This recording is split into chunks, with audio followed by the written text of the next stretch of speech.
Today, I am doing something I don't usually do on this channel. I am telling you exactly where I stand, like it or not, all the way in, one sitting, no coding it, no letting you fill in the blanks. If you have been here for a while, you know that I lean pretty hard on Hemingway's iceberg theory, the idea that you only show the tip and trust people to figure out what's underneath on their own. That has basically been this whole channel's approach, and it will continue to be. But not today. Today, I am handing you the whole iceberg. Why? Well, because I've been asked several times across videos and in emails, weirdly. I'm already feeling like I'm going to regret this, but, what the hell. Here we go. Hey everybody, I'm Rachel. Welcome back to the channel. Now, we're going to see if we can get through this today before either rain or these ridiculous corn flies drive me back inside. In my last community post, I gave you guys the opportunity to ask me questions, and I got some really good ones. Some deep, some not so deep, and I promised to get to all of them, so bear with me. But one of you commented that people seem to think that it's acceptable to inquire about subjects that, if volunteered, would qualify as oversharing. Yet, I need to answer them. This is one of those times. Do I need to answer all those kinds of questions? No. But with this topic, I feel like not answering means that I'm trying to hide, or I'm afraid of expressing my opinion, or I'm embarrassed by it. I'm not. I'm not doing this because I think you need my opinion on the news. You don't. But because you've asked, and because I've decided that silence has a shelf life. Now, I fully realize that some of you come here specifically to get away from this kind of stuff. Totally fair. I do too. This is one video, not a new direction.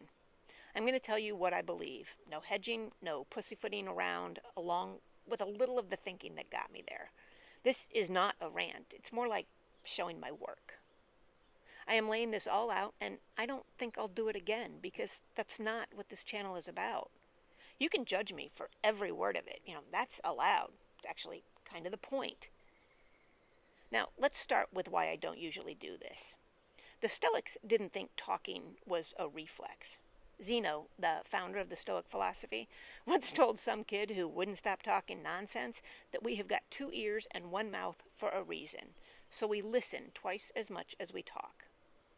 He also said that it's better to trip on your feet than with your tongue, which, if you have ever said something at a family dinner you immediately wished you could take back, you totally feel. Epictetus took it a little bit further. Mostly stay quiet. Speak only when you need to. Use few words when you do, and whatever you do, don't take the bait. Provocation is usually just somebody trying to make you as unsettled as they are. That is the version of Stoicism people quote at parties. It's also not the whole thing, because Stoicism isn't actually a philosophy of keeping your head down and ignoring things. It is deeply social. You have a duty to your community. So the real question was never, should I ever speak the truth? It's, is this worth it? Is it true? Is it useful? Does it line up with what I actually value, and can it change anything? Or am I just feeding somebody's ego or torching my own peace and, frankly, torpedoing my own channel for nothing? Underneath all of it, moral goodness is the only real good. Not wealth, not status, not staying comfortable. According to men who are writing this down 2,000 years before comment sections existed, trading your character for any of those wrecks you from the inside. Marcus Aurelius put it about as plain as it gets. You cannot hide from your own mind. Integrity means what you do in private matches what you say in public. That is not some sit quietly and journal kind of virtue. It requires justice and showing up for your community instead of just yourself. And yes, I know, control what you can control. I preach that one on this channel a lot. But the thing people leave out is that I can't control someone else's corruption. I can't control whether they have any integrity at all. What I can control is whether I say something about it. Now, character is everything to me. So is gratitude. So is the fact that I think everybody's entitled to change their mind without getting torn apart for it, myself included. And, small side note, since we're talking on honesty here, I genuinely believe people who swear more lie less. There's actually a study that backs that up. So, take it as a green flag that I am, historically, a very enthusiastic F-bomb dropper. You have been warned or rewarded. Your call. That's the Stoic case. Buddhism gets you to almost the exact same place, but it kind of takes the scenic route. Thoughts, speech, and action all have to match, even when nobody's in the room to see it. And before you go pointing at anyone else's flaws, you have to see your own clearly first. No ego about it. Just honesty, humility, and a real commitment to not harming anyone. There is a concept called right speech. Before you open your mouth, ask, is it true? Is it useful? Is it kind? Can I say it gently, even if the message underneath isn't gentle at all? And this is the one I think about most of the time. Is it the right time? Buddhism also says to skip the lying, the gossip, and the stuff that turns people against each other. The yelling out of anger, the idle blather, chit-chat that goes nowhere. But Buddhism does not tell you to stay quiet in the face of wrong. A lot of modern teachers are really clear about this. Real compassion takes courage. Speaking up against harm or abuse or a system that's treating people unfairly is not a violation of the practice. What matters is your internal state when you do it. Are you trying to protect and heal something? Or are you just feeding your own anger? That's the line. For what it's worth, I checked myself against that more than once while I was working on this video. I'm not doing this because I'm angry. I'm doing it because I think it matters. Okay, so put those two side by side, Buddhism and Stoicism. Thousands of years and thousands of miles apart. And here's what they actually agree on. Neither one of these philosophies tells you to be a doormat. Neither one says keep your mouth shut to avoid making waves. Both of them point at the same thing. Your words and actions are supposed to serve the common good. And I want to be really clear about something, because I think it gets lost the second anybody starts talking about beliefs. I don't care if you're liberal or conservative, Republican or Democrat. I have never voted straight party in my life. Christian or not, straight, gay, trans, bi, or you generally have no idea. That is perfectly okay in my book, as long as you are happy, you're a decent person, and being true to you. None of that changes whether I think you're worth treating like a person. Now, back to the philosophers, ancient and a little more modern. There was a theologian named Dietrich Bonhoeffer who spent the last years of his life resisting the Nazi regime from the inside, and it cost him everything, literally everything. He wrote about something called cheap grace, the version of faith that costs you nothing, that lets you believe all the right things while doing nothing about any of it. He argued that the real thing demands action. In an essay he wrote in hiding near the end, he said something that stuck with me. That responsible people have to be willing to act and risk being wrong instead of protecting their own innocence by just staying out of it. I think about that one a lot. Staying silent to keep your hands clean is still a choice. It's just a quieter one. So, here is what that means to me, plain and simple. I believe people are people. Doesn't matter what color their skin is, where they're from, what their status is. Everybody gets treated with respect until they give me a real reason not to. It doesn't matter who somebody loves, how they identify, whether they want you to use certain pronouns or none at all. And racism doesn't always look like something loud and obvious. A lot of time it's a blanket statement, a stereotype somebody's repeated so many times they stop noticing it was one. Bonhoeffer was writing about a government gone very wrong, which is a pretty good segue to bring in a woman who spent her whole career trying to figure out how that even happens in the first place. Hannah Arendt spent her life studying how ordinary people let terrible things happen, and her answer wasn't that they are secretly evil.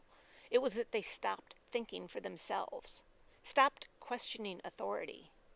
She believed a free society needs a shared place where people can actually talk about this stuff out loud, or the whole thing just starts to rot from the inside.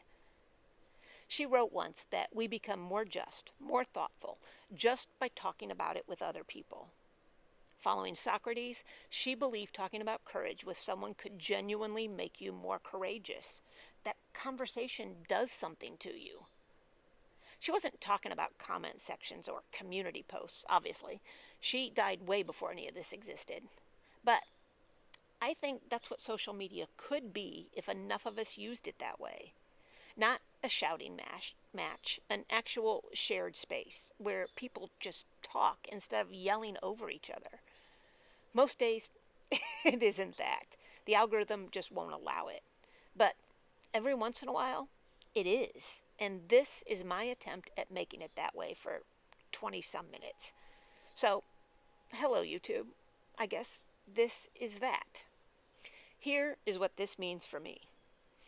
I believe our elections in this country are free and fair. I think the Electoral College is flawed. I believe in term limits and age limits for elected officials. I mean, did you know that this is currently the third oldest Congress in American history? That is not a one-party problem. It is on both sides of the aisle. It's not about red or blue.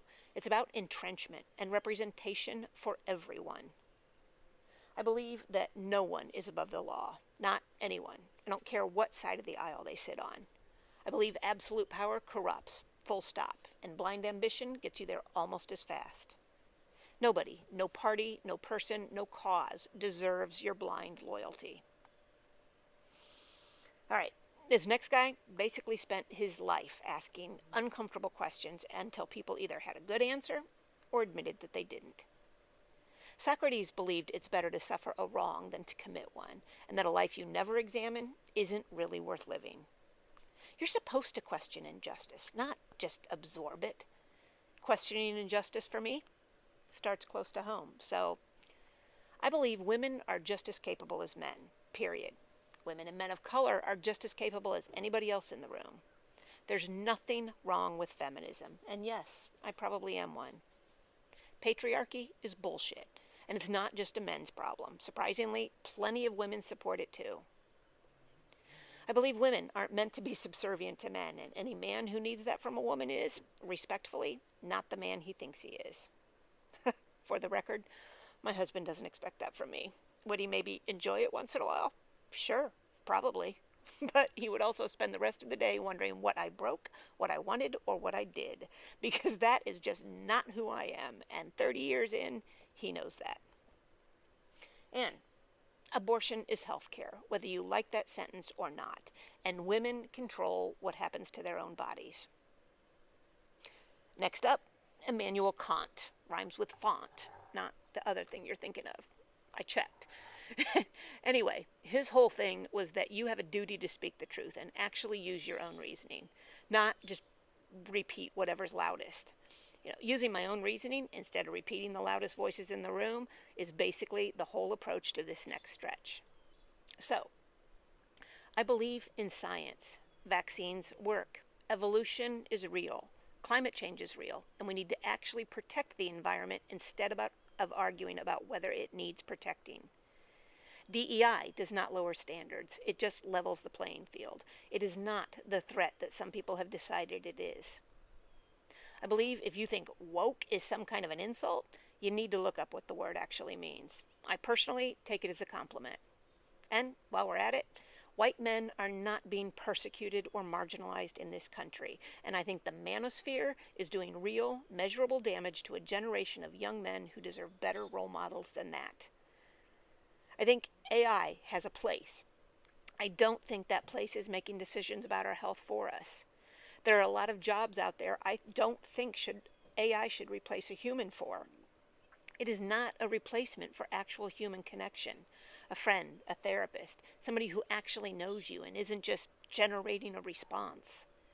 And I don't think it should be treated like an infallible source of truth. It is wrong plenty of times, and most people don't bother checking. On top of all that, the impact on the environment is and will be staggering because of the amount of land, water, and power it requires. Useful tool, not a replacement for judgment, not a blank check. Now, last philosopher, I promise. Jean-Paul Sartre. And no, the French did not make this one easier on us. Half the letters in that name are apparently just decorative. Once again, I digress. Sartre argued that your choices defined you, and if you stay silent while something's happening around you, that silence is itself a choice. You are choosing to support the system as it stands, whether you meant to or not. So, if silence supports a system, here's where I refuse to stay quiet about the system itself. I believe the wealthy should pay their fair share. Tariffs get paid by the regular people, not by the countries that some people like to pretend are footing the bill. Healthcare is a human right. Anyone who wants an education should be able to get one without drowning in debt for it. People deserve a wage they can actually live on. And if you're willing to take credit when things go well, you had better be willing to take the blame when they don't. Okay, this next part isn't about a philosopher at all. It's just mine. Yes, I do believe in a higher power. Past that, it's mostly a question mark for me. I saw a term once that kinda fit better than anything else I'd ever tried on, Somethingism. Belief that there's something out there without pinning down exactly what. If I was forced to be more specific, I would land somewhere between that and deism, a creator who sets things in motion and isn't micromanaging the day-to-day. Spiritual, but not religious. But I totally respect anyone's actual religious beliefs. I grew up in the Catholic Church, so I get it. That respect, however, goes both ways. Always. Here is what I don't believe. That America is or ever should be a Christian nation. That is the very first thing they wrote into the Constitution. The actual First Amendment. The first thing they thought to protect. And the fact that God gets mentioned in the Declaration of Independence doesn't make it a law. That document is a political and philosophical argument for breaking away from England. It was never meant to be a governing framework. And I don't believe Christian nationalism is Christianity. All right, lastly, if you're still wondering exactly where I stand, no, I don't support this administration. Never have, never will. I believe supporting it while claiming to value character is a contradiction. And I believe silence about that is its own kind of choice. I also believe that it's actually hurting the people who chose it the most, because we all have to live with the consequences of that. That said, however strongly you feel, whichever direction, you need to get out and vote, even if you think it's for the lesser evil. Okay, that's it. That's enough. Now, let me tell you how I actually got here, because I had no frickin' clue what I was actually going to talk about this week, and I wasn't really ready for this one. I have been listening to a lot of music lately without really choosing a playlist, just letting the algorithm run. It's actually usually how I hear new music. But a theme kept showing up whether I asked for it or not. Billy Joel's Honesty, Tom Petty's I Won't Back Down, Sarah Bareilles' Brave, Lil Springsteen thrown in there too, because, of course. I didn't plan any of it, it just kept happening, and then it kept happening everywhere else too. Now, in the evenings when I'm fixing dinner is when I usually listen to the news from my independent sources. I was asking myself the other night, I don't know why I do this to myself. It tends to make me angrier than it should, and I usually have a sharp utensil in my hand at the time. Probably not the wisest choice. And then, on our walk yesterday morning, whatever I had been listening to ended, and it dropped me straight into a Stoic video about choices, integrity, and staying silent out of fear of upsetting people. And how that's not actually Stoicism at all. Or what it's about. Between the questions, the music, the knife, and the Stoics, I finally thought, fuck it, this is what we're doing. I have no doubt this one is going to hurt my channel. Probably a lot. But taking a stand always costs something, which is basically everything I just spent 20 some odd minutes telling you. Staying perfectly neutral is its own kind of stand too. It just doesn't feel like it costs anything until later. I said at the start of this video that I would probably regret this. Turns out that right now, I don't think I do. Not one word of it. Because this is just what I believe. You don't have to agree. Some of you are nodding in agreement right now. Some of you may agree or not, but still think I should have kept my mouth shut. Some of you are already gone, and all of that is fine. But I had to say it. Like I said, I know some of you come here specifically to get away from that kind of thing, and some days that's what I want too. This channel is not turning into a politics channel. You know, next week it is back to normal, resilience, whatever is rattling around in my brain. Reggie hopefully doing something ridiculous in the backyard. This was the exception, not the new rule. I just finally said my quiet part out loud, the way I actually think it. Do with that what you will. I will see myself out. But if you're still here, thanks for watching. Take care of you, and I will see you the next time. Or not. Bye-bye.